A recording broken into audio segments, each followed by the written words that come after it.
when you say when you're drinking, like you have a drinking problem, it's not really a drinking problem. You're masking something else. Mm-hmm. And mine was anger. Mm. And it still is to this day. It's something that I try to cope with and try to control. I do have a lot more clarity than I did before then, and I can control it a lot better. But the alcohol just brought the beast out of me.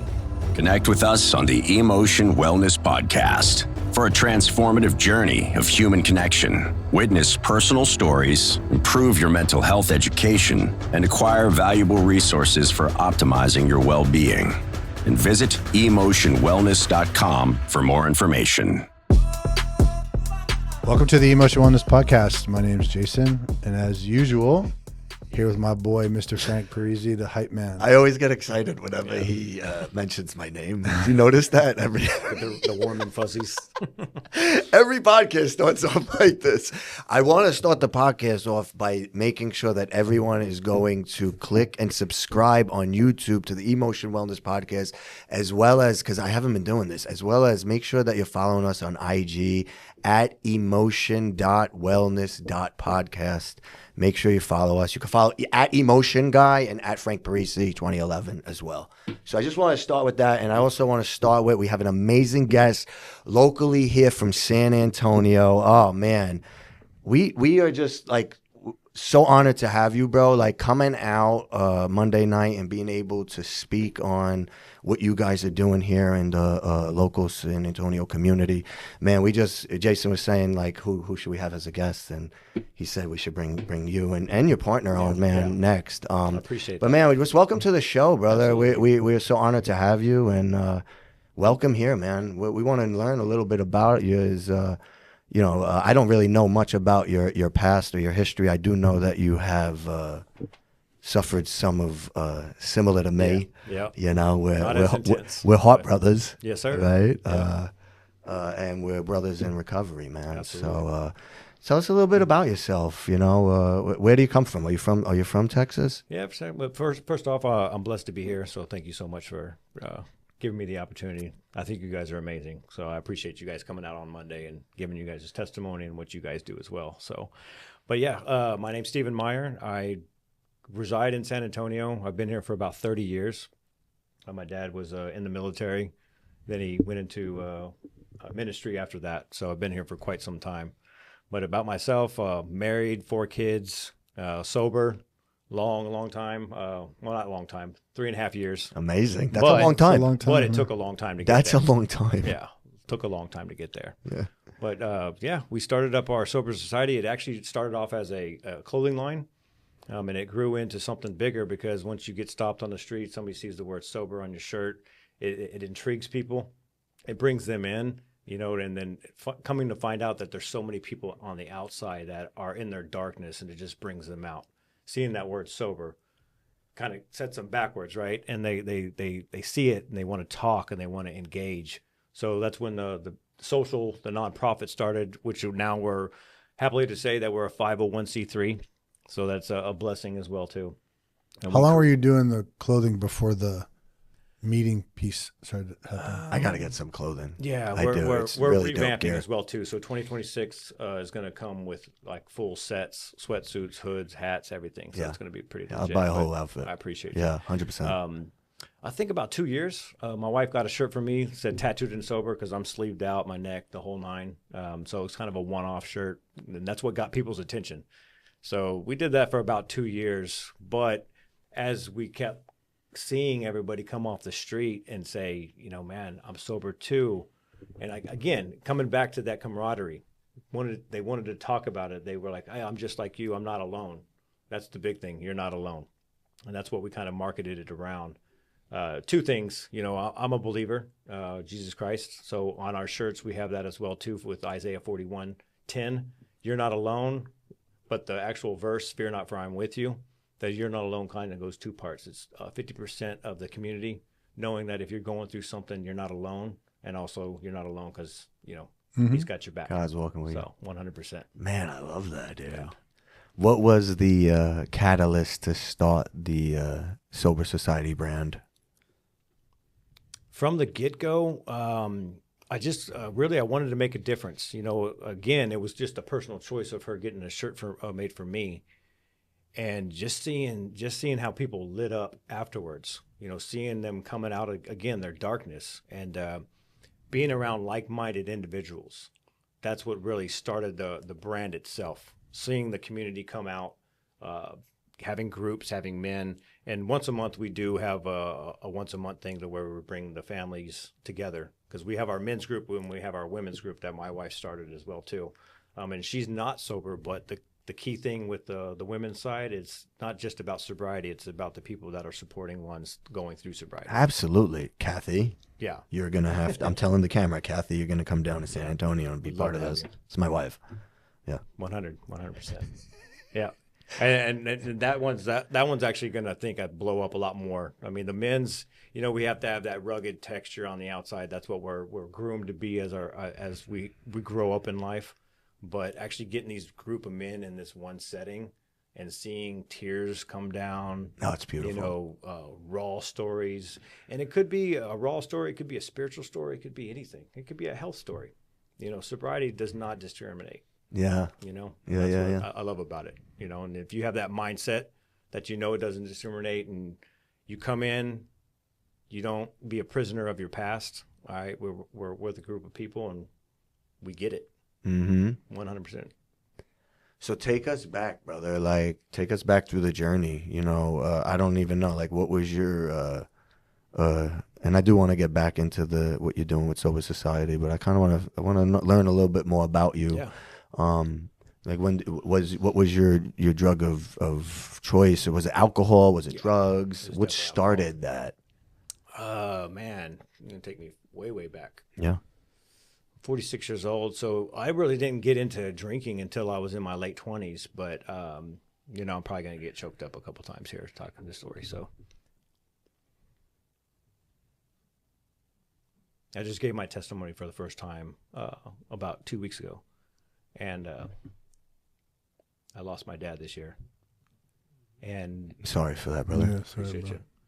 A lot of stuff has happened. We'll get to that too this year. I know. Lots of blessings and, you know, lots of turmoil. But it's really my first memory of alcohol was when I was 12. My dad was in the military, and it was a very particular just image in my head that has been burned in here for years. And, you know, it takes me back that we were at a squadron party. That's what they call them, like in the military, in the Air Force. We're stationed in Tyndall Air Force Base in Florida. And he was having fun. And I always say this, by no means, and very, very clear about this, my dad was not an alcoholic. It was just a one moment thing, him having fun, seeing beers coming down his, you know, being, I wouldn't say forced down his throat, but he was just having fun. And it really scared me. And as a 12-year-old boy, I ran off out to the beach, almost got ran over by a big wheel truck. And my dad comes racing after me, and I'm crying. He gets teared up, and I just told him that scared me. You know, I don't like that. And that day he made a commitment. He said, I'll never drink again. And he never did. So that right there just shows the power of my father and what he was committed to his family, and seeing what we go through. Because a lot of people, you know, alcoholism is selfish. Yeah, it's a very selfish disease. So him been doing that. But fast forward 20 years. He did not have the gene. What's that? He did not have the No, gene. not at all. Not at all. Not at all, You know how they say it skips generations? Yeah, because as much as you would want, you know, to say, you know, I'm going to stop for my child, it usually is not the case when you got it, right? You know? 100%. Yeah. And he did, you know, and it speaks volumes to me and to my family and to what I couldn't accomplish right off the bat. But I did promise him at that time too I'd never drink again. But as a 11, 12-year-old boy, you make a lot of promises. You know, you're not fully know the intents of it. But fast forward 20 years, and I started picking up beer here and there, and it was more so because I got into like sales and going to sales meetings and going to gatherings. Everybody's drinking, all this and that, and slowly developed a palate for beer. I don't care who anybody says that you have your first beer and you say you love it. Probably not. You know, I think my first beer was a Budweiser, so it was horrible. But moving forward, are you, No, it just happened on its own. I have no idea. but yeah, no, It just rang on its own, dude. yeah, that's all right. Edit that. Just got into the sales meetings and whatnot, and relationships and things like that, and it was just a thing to do, you know. And at times, and of course, when it comes to sales, stressful. You got good months, you got bad months, you know. And I found myself, you know, starting to isolate myself. If something didn't go right, I would drink. I would just go back in my own darkness and just not be able to express my own feelings, because you're not so much afraid to do it, but just try to keep all of that in. And as that went on, you know, met my wife currently. We got together, and of course, at the time that, you know, as a couple, we went out and had fun. And this was before kids were pretty much involved, because she had her kids, I had my kid, and we got together and we just wanted to have fun, right? And we get together, we get in our own house together, and I continue to keep drinking and going to these sales meetings. And let me back up a little bit, getting ahead of myself. You know, when you're drinking, like you have a drinking problem, it's not really a drinking problem. You're masking something else. Mm-hmm. And mine was anger. Mm. And it still is to this day. It's something that I try to cope with and try to control. I do have a lot more clarity than I did before then, and I can control it a lot better. But the alcohol just brought the beast out of me, and would take it out on my loved ones, of course, you know, my family, my kids, my wife. And there was multiple times, and man, I should have stopped. I don't know how many chances I had to say, hey, this is my rock bottom. I had 5, 10, 15 rock bottoms. Mm. I remember one instance where at a party, we're at a club, end up leaving, and I get so pissed off at something. I don't even remember what it was. I jump out the Jeep, and I'm driving. I'm driving the Jeep, and right here on TPC, and I stop the car, and I'm like, I'm done. And I go to jump over this median, and I'm thinking it's just to get to the other side, and of course, it's not. It's a drainage ditch. I fall 25 feet drunk. Mm. And I think I'm alive because I was drunk, to be honest with you, because I was limp and whatnot, and ended up shattering my wrist, breaking my humerus, my back, hopped up in the hospital for 3 days, multiple surgeries. I mean, I've got rods in my arm, my plate, and all this and that. And just knowing what I put my wife through, and just so mad at her at the time, but really mad at myself for making those actions. Mm-hmm. You know what I mean? And again, I can't remember what the actual fight was about, which is regardless right now. But it's so you worry about these small things that overtake you, right? And, no, dude. And you don't see the future of what's going to happen. Yeah. So that should have been my rock bottom. I remember us going back over there and looking, like, hey, let's see how far down this is. And we get in there, I'm like, holy shit. You're lucky you lived. Yeah. And at the bottom, there's drainage, what would you say, like blocks? Yeah, yeah. Where the water flows yeah, through. Yeah, yeah. I missed it by like probably an inch, you know? Yeah, yeah. So, I've done insane stuff. I've jumped out of cars moving. Yeah. I relate. I didn't pull over. I literally jumped out of the car fighting with my wife. Yeah. Yeah. Yeah, that's how wild I was. Yeah. Literally jumped out of the car while I was going like 20 miles an hour and like rolled. Yeah. Yeah, out of my mind. No, and it's crazy too, because I remember her driving off, like she's like, whatever, right? Yeah, yeah. And she ends up, something tells her to come back and find me, and I hit the ground so hard I got a bloody nose. Yeah. I didn't even get hit in the nose. And yeah. She knows I was like a hothead at clubs and whatnot, and I remember coming back, and it's kind of a funny story. She just sees me, and she doesn't know I have a broken arm, you know, because I'm literally just still drunk at the time. She comes up to me, and she's like, sees my bloody nose, and she's like, somebody finally beat your ass, you know, because all this shit that I'm talking. And it was a funny story, but to that aspect. But getting back into the hospital, the one thing after I got out, they prescribed me Percocet. So I got a little taste of the opioid, and I can see how addictive that was. And it wasn't just a Percocet. I chased it with a beer, and then instant high, instant drunk. You know, one beer and a Percocet was like, man. And I'm like, I love this. Mm-hmm. So I contact my doctor and I'm like, hey, I need more. And by the grace of God, he said no. So I wasn't able to go down that road, and which is a good thing, right?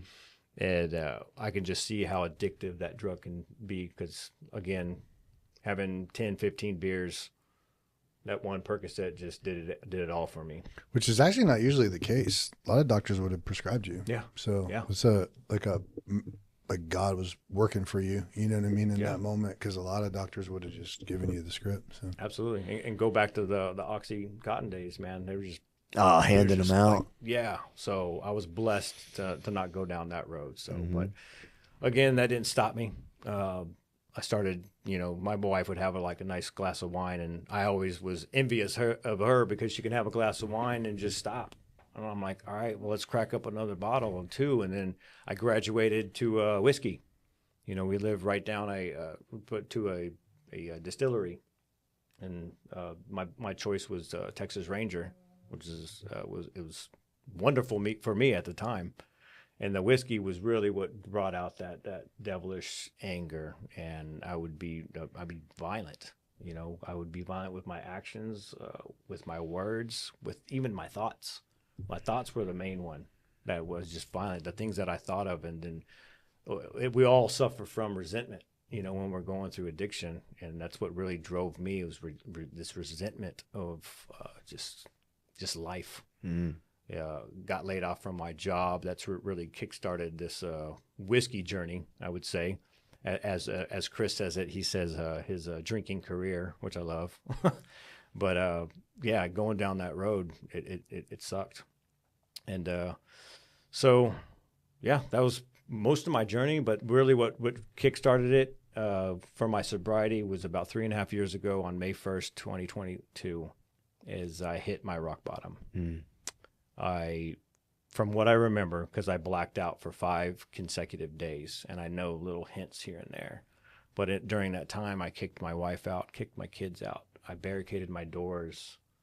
Woke up 5 years later with our dogs and cats just rummaging through everything. Our dogs were eating cat food, and that doesn't mix with their digestive system. So I woke up to this house of chaos. And it's crazy because I still woke up angry after that 5th day, because I just opened up my refrigerator and just see multiple, you've seen those drinks, those Four Locos? Mm-hmm. And those are just disgusting. Mm-hmm. But I was just trying to mask. And I was like, all right, what's going to keep me completely just trashed and not thinking of my thoughts over and over and over? And that was the choice. And I have voicemails to this day that my wife has left me on, saying, how can you do this? And I listen to them, and she may not know this, but I listen to them it puts me back in check, that I had that type of attitude to kick somebody out like that, and her trying to find somewhere, and she didn't want to come back because she knew I was violent, and it's crazy because it's fresh in my memory right now, because I went back to, we all get spam calls, and I blocked them from time to time, and I happened to go into my spam deleted voicemails, and 2 of her messages are still there. So it's like it triggered me a little bit. But yeah, after all this, she's still here. She did give me, I wouldn't say a second chance. She's given me 10 chances, so she's my rock. And then this year was tough. And I know you have an amazing story from going through all your health issues. At the end of 2024, I was diagnosed with heart disease, and that was really hard for me to accept, but I knew it ran in my family. But not only that, I was addicted to alcoholism, but I was also addicted to steroids. I took a lot of steroids my whole life. I got started when I was 21, and I was a little runt, 140 pounds out of high school, took my first steroid cycle, and instant 35 pounds in a month. And I'm like, I'm hooked. All right. So I did everything the right way, cycle off, whatever you want to call it, until I got in my late 30s. And I'm like, all right, let's just go full throttle. I never cycled off of it.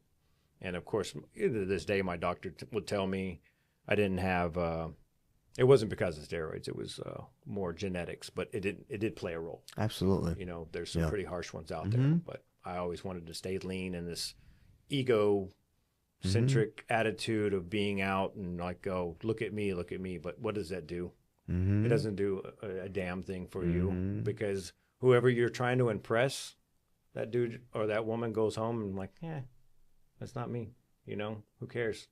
And until I got that under control, which that's what checked me. You know, I don't know if you remember Jamie Foxx when he had a stroke. You know, I watched his special and he kept saying I was blessed with a stroke. And not that I'm going to take that away from him. I was blessed with heart disease because it really put me in check. And we're doing tests. I do stress tests. I'm failing them.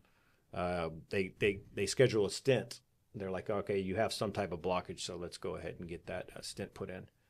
I'm laying down there. They put some fentanyl into me, and I'm just looking at the screen, and 2 seconds later, they're like, we don't recommend stents. All three of your arteries are blocked, with the third one being completely blocked. And God made another vessel. He literally made another pathway around my right side artery that was completely blocked, which is very rare. So that's what was keeping me pretty much alive without having a heart attack. Amazing. Crazy. And the other two, I don't know, they were probably 90%. So wow. I was close. And luckily I didn't have a heart attack, but I was able to get it. But they're saying, hey, we're not going to do stents, and we can do 3 stents, but if we do and you need a bypass later, that we won't be able to because that stent will be in the way, right? So they're like, we recommend triple bypass. And my whole head was just like, what? I understand. Yeah. So I mean, I know you can definitely relate to this. And it was just that detrimental. News. And I know God was always there, man, but I went into my depression. But luckily through all of this, never picked up a drink, right? And I was just so focused on trying to get better. But I mean, there's so many times I'm looking at my wife right now and just depressed. I would barricade the windows up and I just wanted to be in darkness because I'm like, why? You know, the whole infamous why me, right? And learning the why not me attitude. And as time gone, doing multiple I would say appointments over and over and over, we get to scheduling the appointment. Found a great doctor, renowned doctor, amazing, and I was blessed to have him. But they said there's going to be on my birthday, on my 46th birthday. And I'm like, okay. Well, it's going to be a great birthday present, right? Going through the holidays, depressed. I remember we had Thanksgiving at our house, and I just couldn't be in it. I understand. You got that hanging over your head? Yeah, of course. And then somebody's like, it's going to be okay. But anybody that's ever told you it's going to be okay, that's not, I would say it's not the right choice of words. You don't know. But you don't feel that. And you don't know either. Exactly. You don't know what's going to happen. You just got open. So 4 or 5 o'clock in the morning, me and my wife go down on my birthday at Methodist Hospital, and it was it. And it was crazy because that day I had just peace, because my relationship with God had just progressed and progressed and progressed, and I kept praying, like, make me better, make me a better man, and I went in there with 2 things are going to happen. Is I was going to get through this surgery and live a longer life, or I was going to go see Jesus. And that's what really put me at peace. And my wife kissed me, and she left the room, and I remember waking up. It was so tough. And I love your picture because that's what I looked like. And she's freaking out. She's crying. She didn't know what was going on. Because it took like a lot longer than they said. And it's a hard surgery. It's not easy. Actually, a heart transplant's easier than that surgery. Is it? Yes. How crazy is that? Yes. That's wild. They were telling me that the heart transplant's easier than a triple bypass to perform.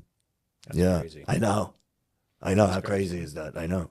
And I really there's different techniques. They can keep the heart pumping. And do that, and then there's robotics now these days. So I went full old school, sliced me right down the middle, and one thing I didn't really read until a couple weeks before was like, hey, the bypass, that means that they stop your heart. And I'm like, whoa.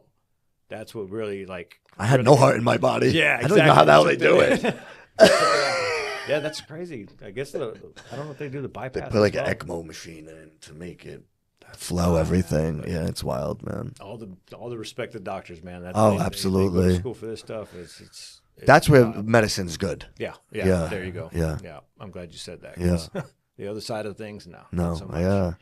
So, but yeah, I woke up and I remember typically they want the breathing tube to be out before you wake up, but I wasn't breathing on my own. I think one of my lungs collapsed at the time. So they put me back on there, but they wanted me to wake up. And I'm literally writing on my wife's palm because she's in there. And I just hear, wake up, baby. Wake up. And I'm like, I made it, And I'm just writing on her palm like, I can't breathe. And it was just devastating, but so happy and writing, I love you. And waking up and here comes the breathing tube trying to take it out. And I was horrible.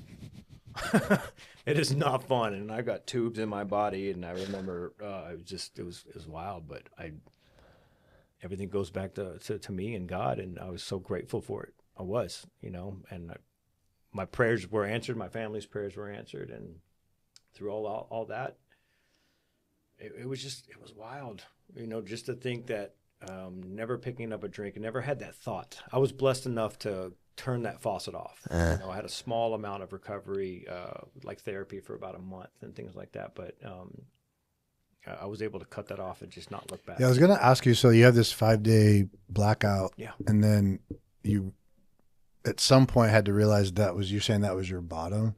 So from there, what took place for you to get sober?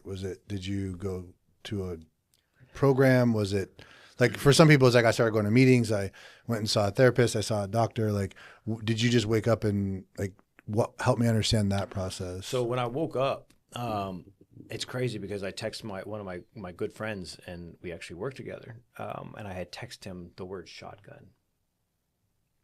Why? I don't know. And of course he's just like, I'm coming right now. And he came over and that's when I actually woke up after, because if I wouldn't have said that or he wouldn't have come over, of course it's 3.5 years later, but I don't know where or how long that would have taken, and he's just like, get your shit together. Let's go. Let's get this. I got your back. I'm going to help you with this, that. And we're really good friends with them as well too. And my wife and his wife. So that was the first person I texted, and multiple people were coming over and we have 2 Dobermans, so they were like crazy scary for people to come in the house because they found a way to get away around the barricade. And I was just so off and putting to everybody, just like, get out, you don't care about me, blah, blah, blah, poor me. And so, but after that, at the time I was given an ultimatum, which rightfully so. But I could have said, I could have got the, hey, I'm done attitude from my wife, but the ultimatum was like, you need help. So I went into a treatment.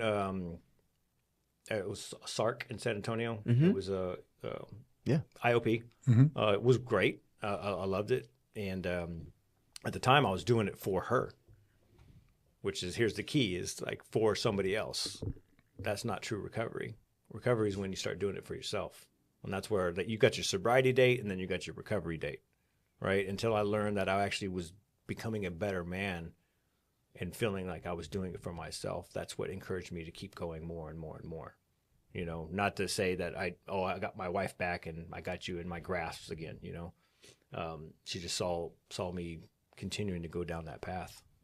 So that's, to your question, it was about a 60-day SARC deal. Loved it, and then started getting into Celebrate Recovery at a church as well too, at CBC. Okay, cool. That was the next step, and going to meetings. I tried AA a few times. It works for some people. It didn't work for me. I didn't get the vibe that, not necessarily I needed. I just didn't feel it was right for me. And that's one thing that we do in our groups, in our men's groups and our women's group, is like, whatever works for you. You know, at the end of the day, we want to keep you sober. We want to keep you being a better woman, better man for society, for your family, for your kids. So it's not necessarily one thing needs to happen, and that's the all in. Absolutely. You know, whatever. If you love AA and you want to come to sober society meetings, by all means. And honestly, sober society might not be for you as well. You know, we don't again, it doesn't discriminate. You had some 12-step guys there on Monday night. Yeah, there's a ton. Even cool. Chris, the leader, co-leader of of sober society, he's all about AA. And you know what? Everything evolves in life, and there's seasons for everything. Early on in recovery for me, I was a heavy 12-step AA guy, and as things have evolved, I've dipped out of it. I still work the steps on a daily practice because it's just part of who I am without even realizing I do it.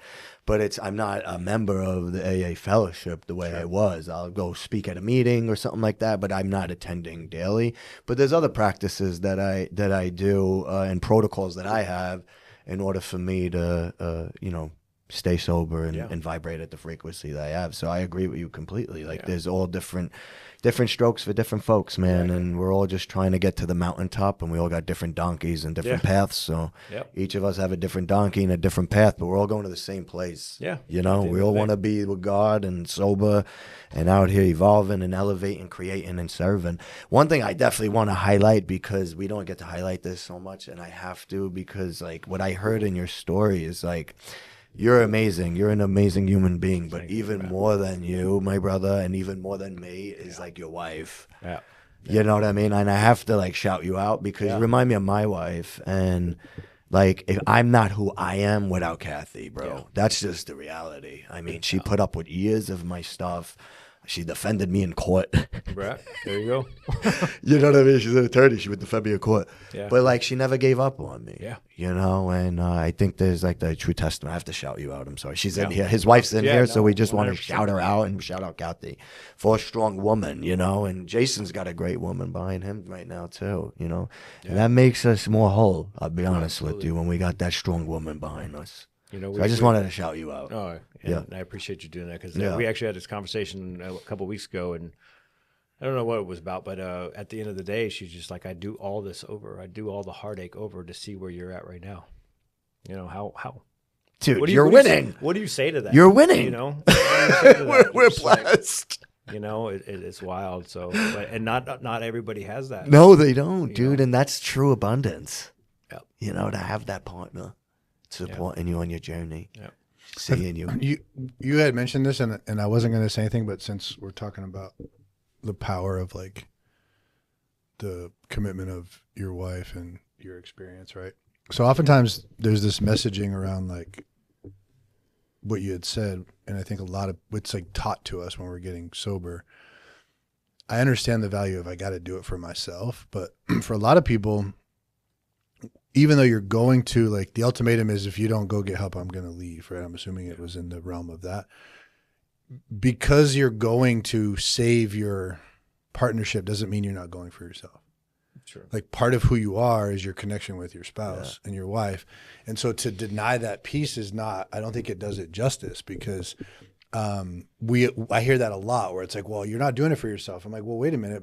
Who I am is this person that wants this in my life and wants to be connected. So I am doing it for me. We all need some form of motivation. Right.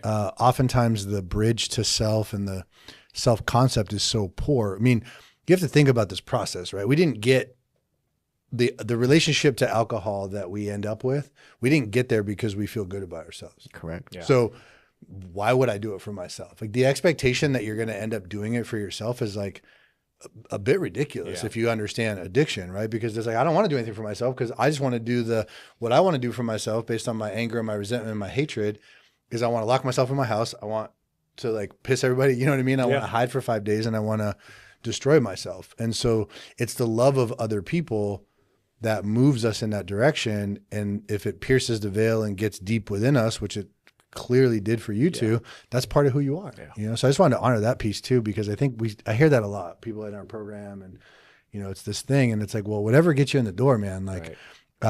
Lots of people need leverage. Some people need push from the court, or nudge, they call it a nudge from the judge, whatever. I do think at some point which I think is what most people are really referring to, and it just gets misplaced. At some point, it has to transition from I'm doing it for these external reasons to now I'm starting to care for me, and now it's really about me. It's like me and my process, and, Right. and that's really a powerful piece. So thanks for sharing that. Yeah, absolutely. Amazing couple. Yeah, no, she's amazing. Yeah, but, really you know, amazing. you're doing great things. You know, guess who's behind me doing great things with Absolutely, me? dude. She's all about it. You know, anything I need, whatever ideas I have. You know, we want this to expand. You know, not to say it's just going to be in San Antonio. We want it in Austin. We want it in Houston. And it's just this umbrella of sober society meetings, and just get the word out there. You know? I love it. What have been some of the challenges in getting it going for yourself? Like, what have you encountered? So, I mean, the biggest challenge was my health. You know, I had this idea last year, and that's what really kickstarted it. But then the health, you know, my heart situation came into play, and that just really kind of just dampened my whole attitude for it. I wouldn't say that was much of a challenge. It was an internal challenge for me. Of course. But after that, It's a huge internal challenge. yeah, it was. But at the end of the day, it's for me, it's just not about me. You know, and getting out of myself, getting out of like just me, and like, hey, so many people were looking up to me of what we were creating, and it's not that I owed it to anybody. It's just like, man, I love serving. I love seeing people's face light up when they come to me or come to a meeting, and they have this conversation after 30 minutes, and they just go home and they're so live. Like when you spoke and you did your testimony, so many people were texting me, man, my wife just sees this different aspect of me. I got home, I was so excited to talk, you know, and it's just that bringing that out of somebody. I love that. That's enough for me. I love that. You know what I mean? Yeah.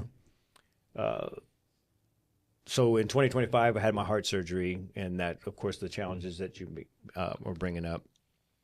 In June 12th, I lose my dad unexpectedly. Got a phone call at 4 o'clock in the morning, 5 o'clock in the morning, and it's I always tell everybody this, even in my meetings, my phone is always on. I did silence it during this one, but my phone is always on, and it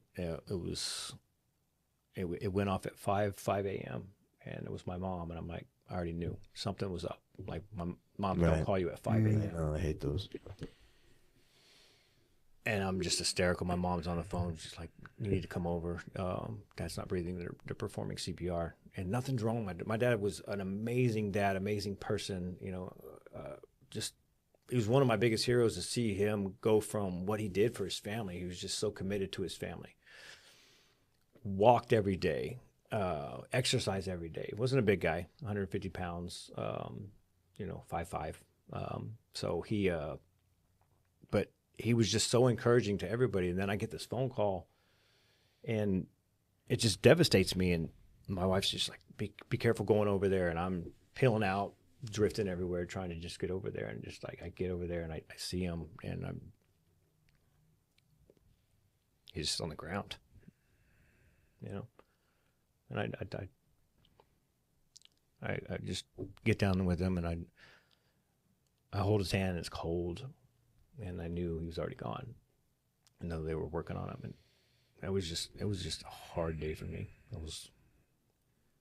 I know I had my challenges with drinking, but that was just, losing your dad. And it's so crazy because we had a falling out 2 years before that, and we were able to come together. And I wouldn't even know how I would feel right now if we were still doing that. Yeah, bro. Yeah. And he was just always there, man. He was just always there. And it just devastated me. But again, stayed sober through that too. All these trials and tribulations in life, and was still able to keep that aspect of my life together. And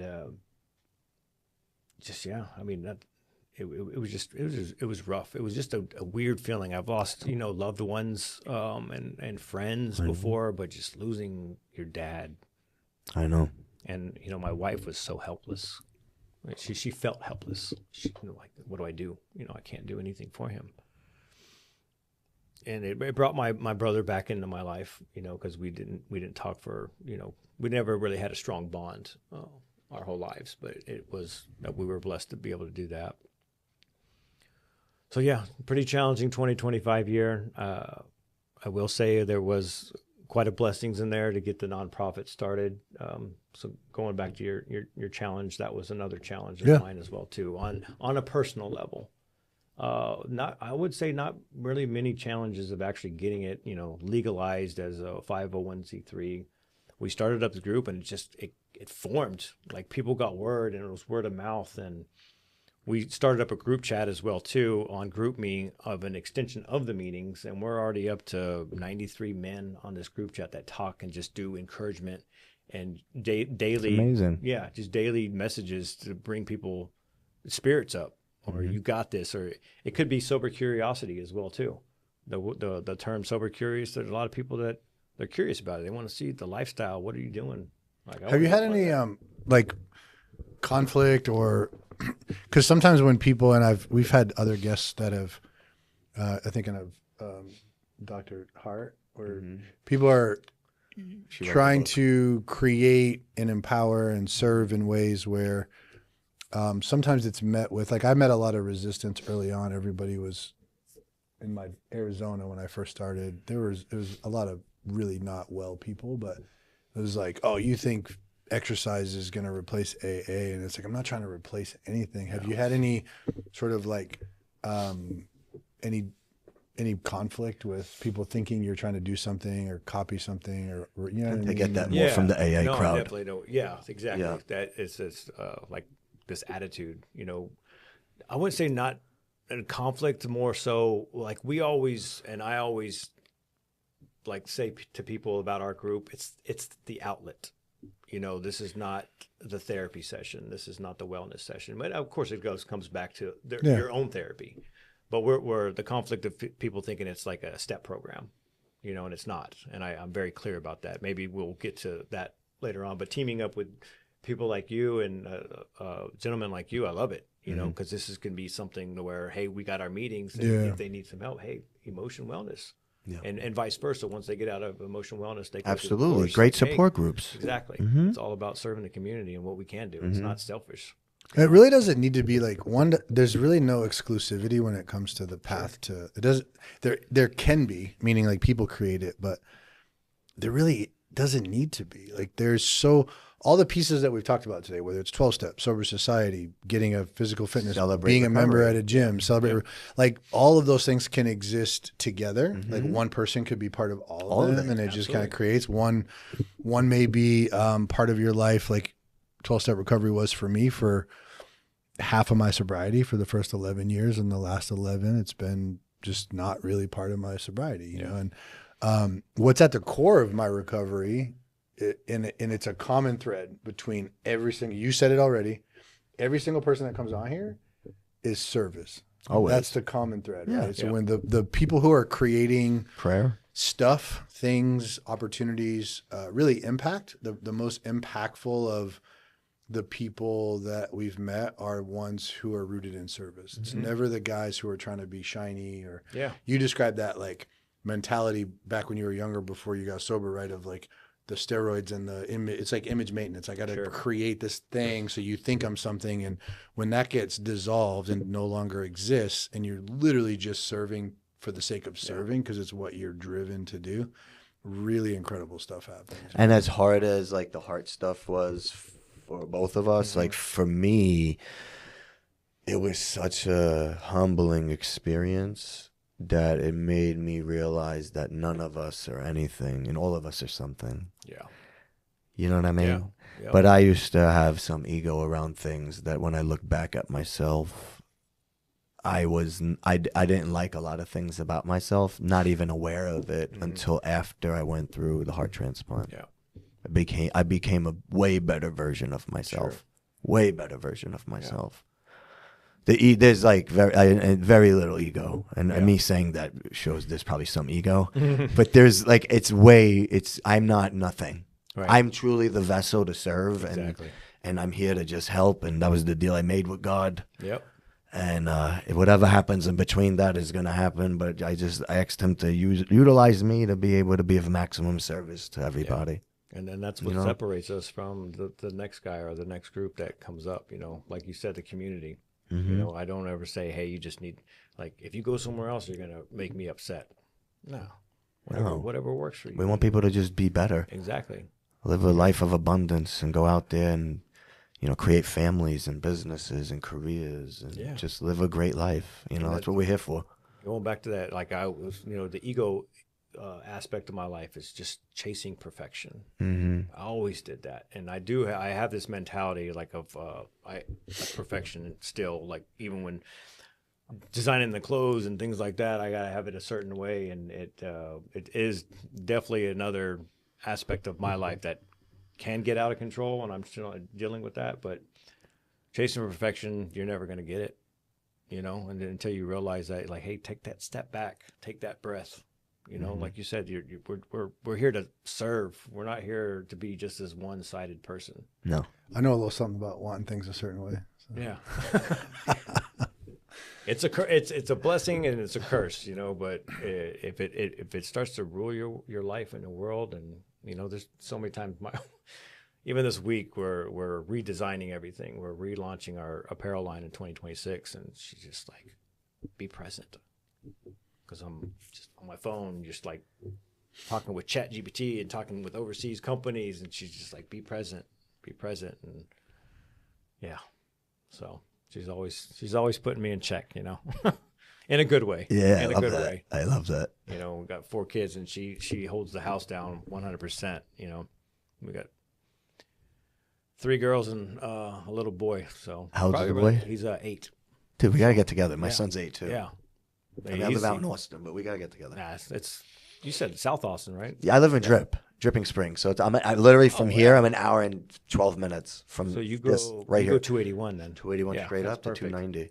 Yeah. Yeah. We're familiar with that drive. Yeah. So. Yeah. But dude, I mean, you're amazing. I loved having you on here today. This was absolutely amazing.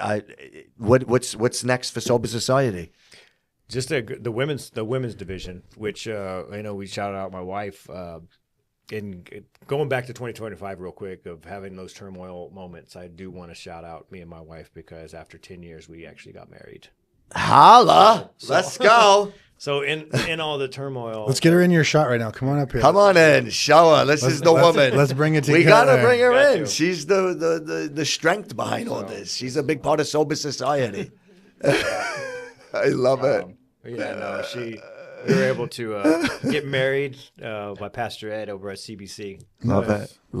With all that turmoil, there's still blessings. There's always blessings. And one thing that my dad was present for that, and it was a month or 2 before he passed. And one thing that he said in there, and it'll always stay with me. He's a very quiet pastor. But when people really knew him, and one of the things I found out about him of how much mentorship he did that I did not know of, it blew me away. But in our meeting, doing our vows afterwards and saying a couple things, my wife said, "God's always been faithful." Remember that. That just sticks with me. Just no matter what you're going through, He is faithful. Bad times, good times, whatever. You think it's a bad time, but you know what that is. It's God's plan. There's a blessing on the other end of it, bro. Yeah. Always. Yep. Yeah. So, but yeah, what's next for Sober Society? The women's division. We got the men's group ramping up. We got Austin location possibly. We've got a West Side in San Antonio coming up. So that's really the next time, is growing this community and people that want to serve, and having different leaders throughout the city. But I'd like to get it to different cities, different states, and who knows, if it turns into something global, then that's God's plan. Super cool. So, I love it. Where can people find you? So on Instagram, we got our Instagram at Sober Society Social. Same for, Facebook is a little bit different. It's Sober Society Life.